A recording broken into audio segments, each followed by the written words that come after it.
requirement that we must have to indicate any bank deposits or bank accounts. But it is... And the Chief Justice has not yet made any pronouncement on this point, Your Honor. But it is very clear to all of us, because that statement suddenly, if taken just if I take that statement in isolation, you're saying that the SALN doesn't declare a disclosure of assets, because obviously your bank accounts are part of your assets, correct? No, Your Honor. It's just that my reading, and I'm not quibbling over this, Your Honor, does not require a listing of bank accounts. Of the specific accounts. Yes, Your so Honor. let me rephrase my question. If I may, my understanding of Senator Santiago's statement is that there is a requirement that the defendant discloses their assets that are in the bank accounts. Now, I will not quibble also as to whether that specific account needs to be mentioned. Yes, but the assets, whether it is in your baol at home or it is in a bank account, the totality of that, at the very least, must be declared. Yes, Your Honor. That one we have no argument on that. Yes, Your Honor. All right. Thank you very much. Mr. President, Gentleman from Pampanga. another question. Yes. Thank you, Mr. President. Mr. President, just another point that I'd like perhaps both the defense and the prosecution to comment on, if they should submit a memorandum. May we also have your views on the standard of conduct required of a member of the judiciary? Is it the same as to the standard of conduct, for example, of a executive official, or perhaps that of a member of the legislature? We'd like to see if we are comparing apples to apples. In other words, yung requirement ba, yung standard of conduct ba ng nasa hudikatura, parehas ba yan ng isang dating undersecretary ng Public Works, for example? Hopefully we can have that likewise in the memorandum. Your Honor, we will include that in our memorandum. Thank you. Majority Floor Leader, I think we better start with the trial. All of these matters ought to be submitted after the closure of the presentation of the evidence on both sides. The procedure in this trial is for the prosecution to present its case and for the defense to present its defense. Then, if there's a need for rebuttal, then so be it.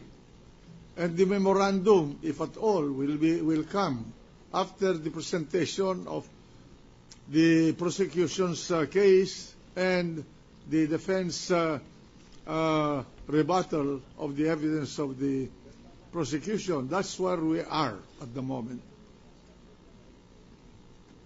So the gentle lady from Iloilo is again recognized. Just one word. In response to defense counsel's manifestation that it is their belief that the law does not require an itemization or a specification of the bank deposits of the filer or the declarant, I repeat, in the case also 2011, I was citing the Plato case of 2011. In this case, it's also 2011. Office of the Ombudsman v. Racho, 2011. In this case, the court found Racho guilty of dishonesty for non-disclosure of his bank deposits in SALN.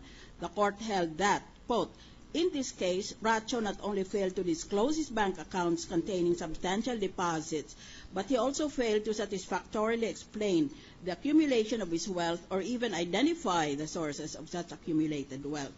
And therefore, in view of these pronouncements by the Supreme Court, defense will now have the burden of proving that failure to disclose bank deposits is not necessarily an indication of bad faith to omit a significant amount of the assets of the defendant.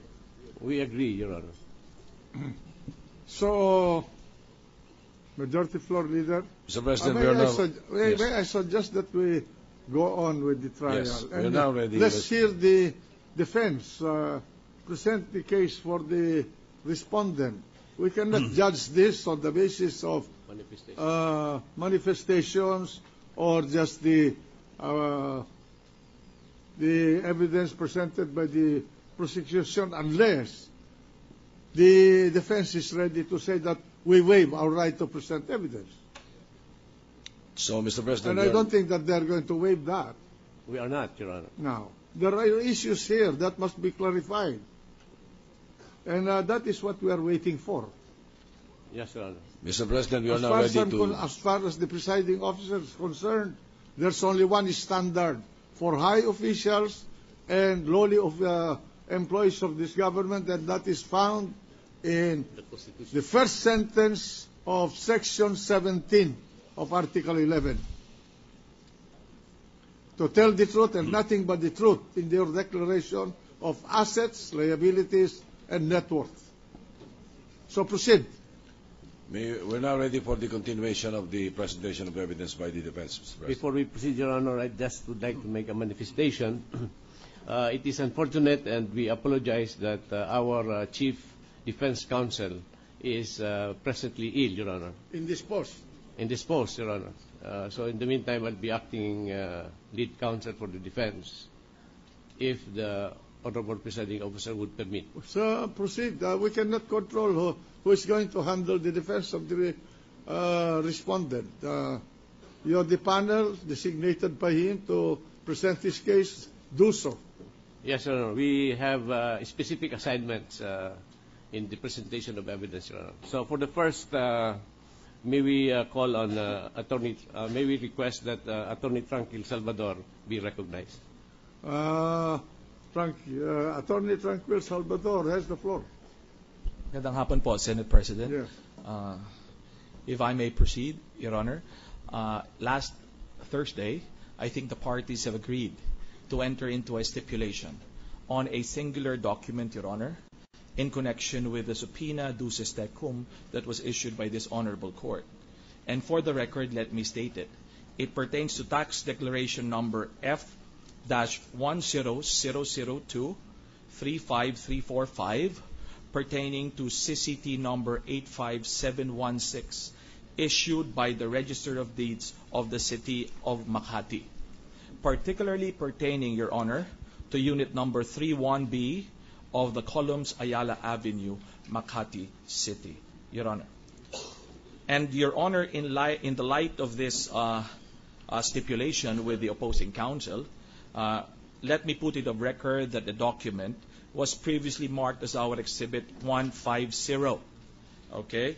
And Your Honor, and I will refer to the market value and assessed value duly marked and stipulated on by the parties. The market value, Your Honor, is 1,210,000 pesos, which was encircled and marked as our Exhibit 150-A. Your Honor, I will also refer to the dorsal portion of the same document, which is the assessed value in the total amount of 726,000 pesos, Exhibit 150-B, marked and bracketed. But what is the acquisition value? Your Honor, the acquisition value is, there is no acquisition value, Your Honor. There's no acquisition value? Your Honor, I'm referring to the tax declaration, Your Honor. So precisely, there is no acquisition value. Indicated here, no, Your Honor. How was that acquired? Was it by donation, inheritance, or what? Your Honor, this is by purchase, Your Honor. By purchase. So yes, sir. There is an acquisition value if you buy a property. Yes, Your Honor. All right. Go ahead. In that light, Your Honor, before I further proceed, the witness who should have identified it, considering the stipulation as to the authenticity of the document and as to the competency of the witness, is Engineer Mario Badillo, the head or the city assessor of Makati, Your Honor. If allowed to testify, he should have established the accuracy of the entries of the SALN as of December 21, 2010, and likewise the assessed value and fair market value as approved and determined in the assessor's office of the city of Makati. I think that there's no problem about that. Yes, Is Your there from the side of the prosecution? Yes, Your Honor. Good afternoon, Mr. President. Yes. That is not exactly the stipulation that we are offering. What is the stipulation? The stipulation that we are offering is to the effect that we are not questioning the authenticity of the tax declaration. but that does not go into the accuracy